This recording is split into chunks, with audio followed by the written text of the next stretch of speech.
Hello guys, welcome back to my new video. বেরিয়ে পড়েছি আবার একটা নতুন ভিডিওর জন্য, নতুন একটা ডেস্টিনেশনে। আজকে আমরা একটা মন্দিরে যাচ্ছি, যেখানে নীল পুজো উপলক্ষে ফেমাস মন্দির। ওই যে মন্দিরটা দেখা যাচ্ছে, ওখানে যাব। এই যে চলে এসেছি। আমি শুভ নববর্ষ জানাতে চাই আমার সকল দর্শক বন্ধুদেরকে। এই আমরা মন্দিরের রাস্তায় ঢুকে পড়েছি। চলে এসেছে গ্যারেজে গাড়িটা পার্কিং করে তারপরে আমরা এগোবো।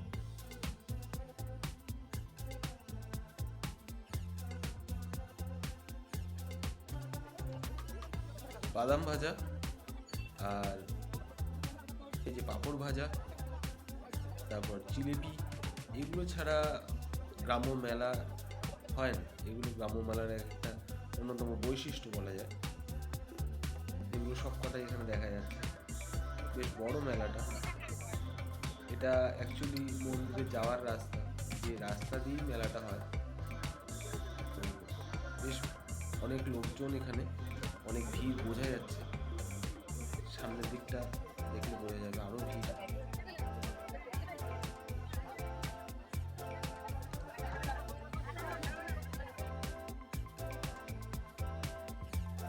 এই যে অনেক ভিড় এখানে।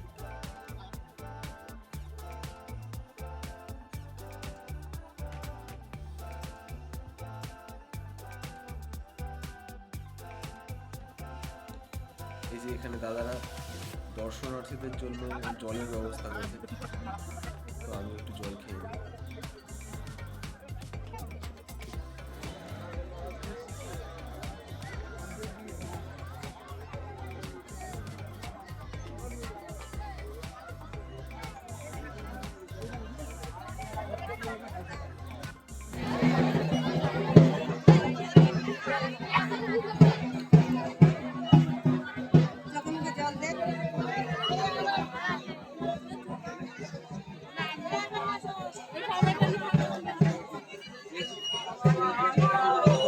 প্রচুর জল।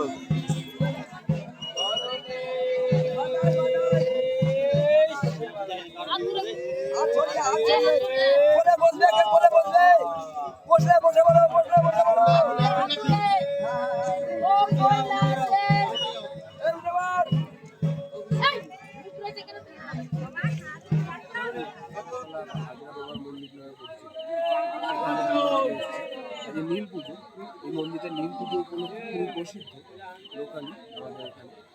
আর এই মন্দিরটা সম্পর্কে যেটা বলতে হয়, এটা প্রায় 100 বছরের উপরে। আর এই পুজোতে এখানকার স্থানীয় কিছু বাসিন্দা যারা সন্ন্যাস নেয়, আজকে প্রায় 6-7 দিন ধরে, 7 দিনের উপরে তারা সন্ন্যাস নেয় এবং এই মালসার ওপরে জীবন অতিবাহিত করে 7 দিনের জন্য। তো এটা অনেক ভক্তি, পিওরিটি, স্পিরিচুয়ালিটির ব্যাপার। তো আজকে যে জায়গাটায় আমরা এসেছি, এটা সত্যি অলৌকিক। এখানকার লোকজন মানে, এবং এখানে এরকম অনেক উদাহরণ আছে যাদের অনেক বিরল রোগ এই মন্দিরে এরকম সন্ন্যাস নিয়ে বা এরকম হাজরা বাবার সেবায় হয়ে কাটিয়ে তাদের রোগ সেরে গেছে। এটা একটা অলৌকিক ঘটনায় বলা যায়। তো আমার ঠিক সাইডে এখানেই পুজোটা হচ্ছে। আজকে সারা রাত এখানে প্রত্যেক প্রহরে এখানে পুজো হবে, এবং পাশে সন্ন্যাস নিয়েছেন যারা, তারাও রয়েছে। সন্ন্যাস যারা নিয়েছে তাদেরকেও দেখাবো, আর যেখানে পুজো হচ্ছে সেটাও দেখাবো।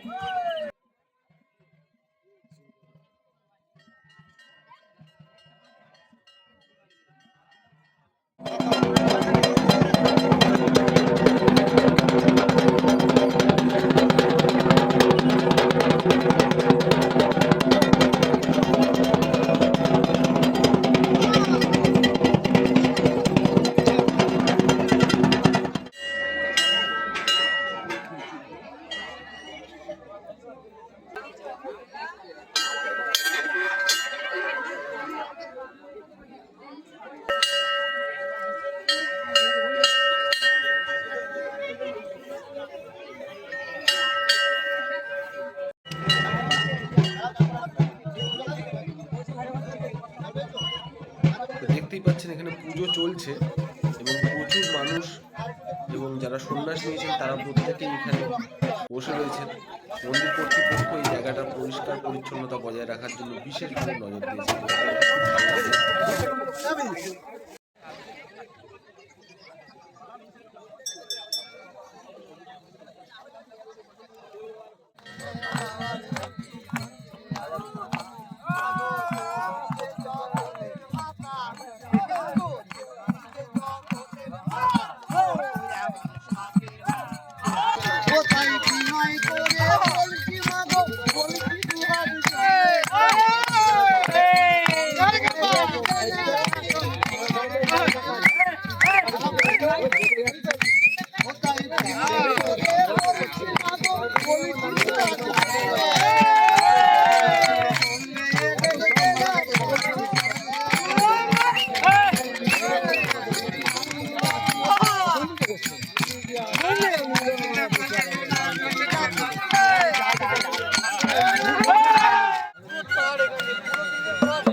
হলেও সাধু হতে পারো,